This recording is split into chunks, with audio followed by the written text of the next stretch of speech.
নমস্কার বন্ধুরা, আমি অনিন্দিতা আপনাদের সকলকে স্বাগত জানাচ্ছি। আজকে আমি ডিম আর পটল দিয়ে একদম নতুন ধরনের একটা রেসিপি আপনাদের সাথে শেয়ার করব। আপনারা তো ডিম পটল বানিয়ে খেয়েছেন, আর আমি কীভাবে বানাচ্ছি পুরো ভিডিওটি দেখার অনুরোধ রইল। আজকে রেসিপির জন্য এখানে আমি পটল নিয়েছি, আর বন্ধুরা পটলটা কিন্তু আপনারা কম বেশি করে নিতে পারেন। আর এই রেসিপিটা এতটাই টেস্টি বন্ধুরা যে যত ইচ্ছে পটল দিয়ে বানাতে পারেন, খেতে কিন্তু কোনো রকম অসুবিধা হবে না। আর এখানে রেখেছি আমি দুটো ডিম। পটলগুলো আমি খোসা ছাড়িয়ে নেব, আর এই পটলগুলো কিন্তু অবশ্যই পুরো খোসাটা ছাড়িয়ে নেবেন, এতে কিন্তু খেতে ভালো লাগবে।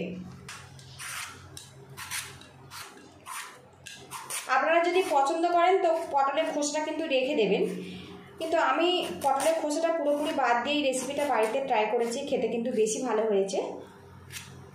পুরো খোসাটা আমি বাদ দিয়ে নিয়েছি দেখুন, আর পিছনের দিকটা সামনের দিকটা কিন্তু এইভাবে কেটে দেব। বাকি পটলগুলো আমি এইভাবে খোসা ছাড়িয়ে নেব। এদিকে গ্যাসে একটা কড়া বসিয়েছি, আর এর মধ্যে জল দিয়ে দেব। আর জলের পরিমাণটা একটু কম রাখবেন, খুব বেশি জল দেওয়ার দরকার নেই। এবারে এই জলের মধ্যে দুটো ডিম দিয়ে দেব। এবারে এর মধ্যে দিয়ে দেব পটল। আর বন্ধুরা পটল জলো সবজি, সেই জন্য কিন্তু আমি কাটবো না। এখানে পটলগুলো আমি গোটা গোটা সিদ্ধ করে নেব। আর আপনারা চাইলে এই পটলটা কিন্তু ছোট ছোট এইভাবে টুকরো করে নিতে পারেন এইভাবে। আর বন্ধুরা এর মধ্যে যে দানাগুলো আছে আপনারা চাইলে কিন্তু বাদ দিতে পারেন। দানা আমার খুব একটা অসুবিধা হয় না, সেই জন্য আমি দানা রেখেই কিন্তু সিদ্ধ করে নেব। আপনারা এইভাবে ছোট ছোট করেও কেটে নিতে পারেন, সেক্ষেত্রে কিন্তু পটলটা খুব ঝটপট সিদ্ধ হয়ে যাবে। এবার এর মধ্যে একটা ছোট টমেটো দিয়ে দেব, আর টমেটো যদি আপনারা পছন্দ না করেন তো এটা বাদ দিতে পারেন। এবার এর মধ্যে দিয়ে দেব লবণ। লবণ দিয়ে যদি পটল আর ডিমটা সিদ্ধ করে নেওয়া যায় তো খুব ঝটপট সিদ্ধ হয়ে যাবে। তো বন্ধুরা কিছুটা পটল আমি কেটে দিয়েছি, আর কিছুটা গোটা গোটা রেখেছি। আর এখানে একটা পাত্র দিয়ে ঢেকে রাখবো, রেখে 5 মিনিট এইভাবে আমি সিদ্ধ করে নেব। এদিকে দেখুন পটল আর ডিমটা কিন্তু বেশ সিদ্ধ করে নিয়েছে, আর পটলগুলো এখন দেখুন কত নরমভাবে সিদ্ধ হয়েছে, সুন্দরভাবে কিন্তু কেটে যাচ্ছে। ডিমটাও কিন্তু সিদ্ধ হয়ে গেছে। এবার এগুলো আমি তুলে ঠান্ডা করে নেব। আর বন্ধুরা আপনারা যখন পটলটা সিদ্ধ করবেন এর মধ্যে যেন খুব বেশি জল না থাকে, জলের পরিমাণটা একটু কম রাখবেন, তাহলে সিদ্ধের সময় কিন্তু জলটা শুকিয়ে যাবে আর ভালো মতো সিদ্ধ হয়ে যাবে। এবারে এগুলো আমি তুলে ঠান্ডা করে নেব। ডিম আর পটলটা আমি ঠান্ডা করে নিয়েছি, এবার ডিমের খোসা আমি ছাড়িয়ে নেব।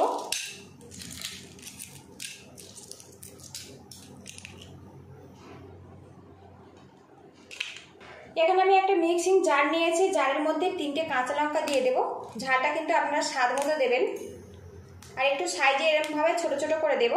এবার এখানে যে টমেটোটা দেখুন আমি সিদ্ধ করে নিয়েছিলাম, খোসাটা বাদ দিয়ে দিলাম। আর এখানে যে পটলগুলো নিয়েছিলাম মিক্সিং বোলের মধ্যে দিয়েছি, দিয়ে একটা মিহি করে পেস্ট বানিয়ে নেব। এদিকে কড়াটা আমি গরম করে নিয়েছি, আর এর মধ্যে দিয়ে দেবো সরিষার তেল। আর অবশ্যই এই রেসিপিটা সরিষার তেল দিয়ে বানাবেন, খেতে কিন্তু বেশি ভালো লাগবে। এবার এই তেলের মধ্যে ডিমগুলো দিয়ে দেবো, দিয়ে লাল লাল করে ভেজে নেব। আপনারা চাইলে এই ডিমগুলো কিন্তু গোটা গোটা রাখতে পারেন।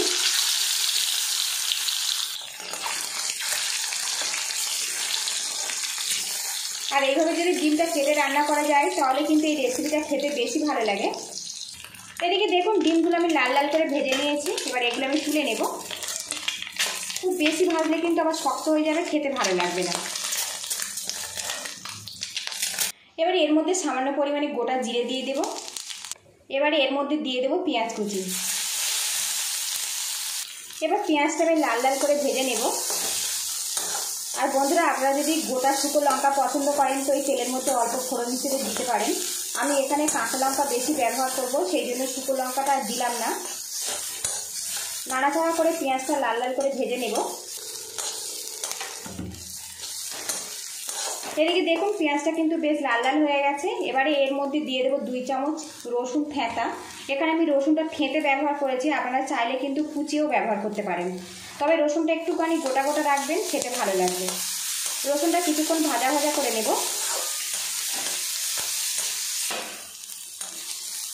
এদিকে দেখুন পেঁয়াজ আর রসুনটা কিন্তু বেশ লাল লাল করে ভেজে নিয়েছি, আর এখন কিন্তু খুব সুন্দর একটা গন্ধ বেরিয়েছে।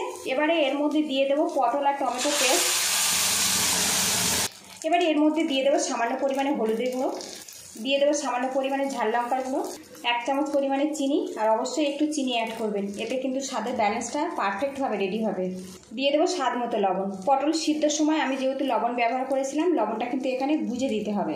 এবার এটা ভালো করে মিক্স করে নেব আর শুকনো শুকনো করে রেডি করে নেব। এইভাবে একটু নাড়াচাড়া করে নেব। পটলের মধ্যে যে রসটা আছে ওটা কিন্তু খুব ঝটপট শুকিয়ে যাবে। আর বন্ধুরা, ডিম আর পটল তো আমরা অনেক বানিয়ে খেয়েছি, কিন্তু পারফেক্ট স্বাদ আসে না। আপনারা কিন্তু এইভাবে ট্রাই করতে পারেন। এইভাবে কিন্তু বানালে সবসময়ের জন্য কিন্তু দুর্দান্ত স্বাদ হবে। আর এই রেসিপিটা কিন্তু আপনারা গরম ভাতের সাথেও খেতে পারেন, রুটি পরোটা দিয়েও খেতে পারেন, খেতে কিন্তু অসাধারণ হয়। বেশ কিছুক্ষণ নাড়াচাড়া করে নিয়েছি দেখুন, আর এতে কিন্তু পটলের রসটা কিন্তু বেশ শুকিয়ে গেছে। আরও কিছুক্ষণ এটা নাড়াচাড়া করে নেব। আর বন্ধুরা, আমি এখানে টমেটো ব্যবহার করেছি। এখন গরমকাল, একটু এই রেসিপির মধ্যে হালকা টকটক ভাব থাকলে খেতে কিন্তু ভালো লাগে। আপনারা চাইলে টমেটোটা কিন্তু বাদও দিতে পারেন, আবার অ্যাডও করতে পারেন। এবার এর মধ্যে দিয়ে দেবো গরম মশলার গুঁড়ো। এখানে আমি সামান্য পরিমাণে গরম মশলার গুঁড়ো অ্যাড করলাম। এবার দিয়ে দেবো সামান্য পরিমাণে ভেরেস্তা। আর এই ভেরেস্তাটা কিন্তু অপশনাল, তবে বন্ধুরা দিলে কিন্তু খেতে অসাধারণ হয়। ভালো করে মিক্স করে নেব। আর বন্ধুরা, নতুন স্বাদের ডিম পটলের রেসিপিটা ভালো লাগলে অবশ্যই একটু লাইক করে দেবেন, আর যতটা সম্ভব শেয়ার করে দেবেন। আর চ্যানেলে নতুন হয়ে থাকলে চ্যানেলটিকে সাবস্ক্রাইব করে পাশে থাকা বেল আইকনটি অন করে রাখবেন।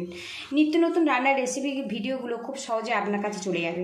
তো পটলের মধ্যে আমি ডিমগুলো দিয়ে দিয়েছি। তো বন্ধুরা, আমি কিন্তু ডিম পটল এইভাবে একবার বানিয়ে খেয়েছি, খেতে কিন্তু অসাধারণ হয়েছে। সেই জন্য আজকে রেসিপিটা আপনাদের সাথে আমি শেয়ার করলাম। এর একটা পাত্র দিয়ে ঢেকে রাখবো 2 মিনিটের জন্য, তারপরে আসছে। ঢাকনাটা খুলে নেব। আর এদিকে দেখুন, দুর্দান্ত স্বাদের ডিম পটল রেসিপি কিন্তু আমার পুরোপুরি কমপ্লিট হয়ে গেছে। এবার এটা আমি নামিয়ে নেব। আর বন্ধুরা, অনেকেই কিন্তু পড়াশোনা কিংবা চাকরির ক্ষেত্রে বাইরে থাকেন, নিজেদের রান্না করে খেতে হয়, ডিম পটল খেতে ভালোবাসেন। ঝটপট কিন্তু এইভাবে ডিম আর পটল বানিয়ে নিতে পারেন ভাত, রুটি, পরোটা দিয়ে খাওয়ার জন্য। খেতে কিন্তু সত্যি অসাধারণ হয়। এবার এই ডিম পটল রেসিপিটা আমি নামিয়ে নেব, নিয়ে আমি পরিবেশনের জন্য রেডি করে নেব। দুর্দান্ত স্বাদের ডিম আর পটল কিন্তু আমার রেডি হয়ে গেছে। ওপর থেকে আরেকটু ভেরেস্তা ছড়িয়ে দেবো। আর বন্ধুরা, রেসিপিটা ভালো লাগলে বাড়িতে অবশ্যই এইভাবে ট্রাই করবেন। কেমন হয়েছে আমাকে কমেন্ট বক্সে অবশ্যই জানাবেন। আর এই রেসিপিটা কিন্তু এইরকম শুকনো শুকনো করে বানিয়ে নিতে হবে, তবে কিন্তু খেতে ভালো লাগবে। আপনাদের সঙ্গে দেখা হবে নেক্সট ভিডিওতে। ভালো থাকবেন, সুস্থ থাকবেন।